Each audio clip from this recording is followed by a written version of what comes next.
I respect people who perpetuate cultural traditions, and that is understandable, but it is important not to have a clouded judgment in our time. There is a small movement called Tradwife, which means the traditional wife. In short, it is an encouragement to return to the married life of the 50s.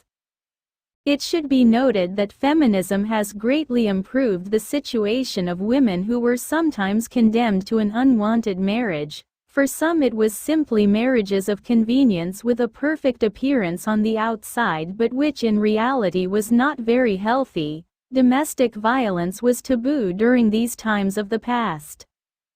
Women in the Middle Ages worked like men except that they were more the daughters of shepherds, blacksmiths, and farmers. The 1950s is the period when women became this consolation good for war survivors with this idea of a calm and uncomplicated return to life for men. The traditional women of the 1950s were those employed but frustrated housewives.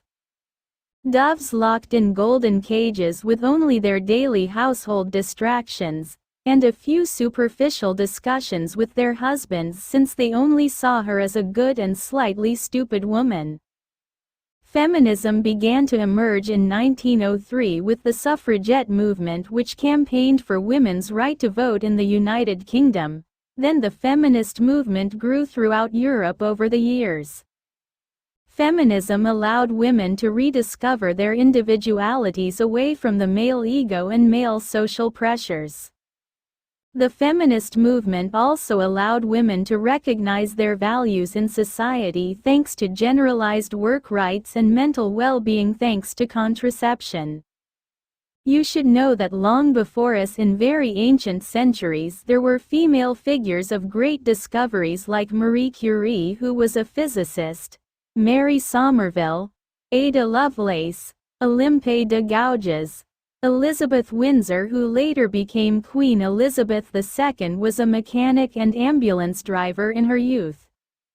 In conclusion, the traditional women of the 50s symbolized an egocentric and masculine luxury of the post-war period. Furthermore, I know that truly traditional people have the quality of great public discretion, and I know this from my grandparents and their entourage. Of course, social networks are an incompatible contrast. Almost all my great-grandmothers were traders and wives from good families. They were ladies of the house and accomplished women in their professional lives as well as in their marriages. The women in my family of recent past were known to be autonomous women.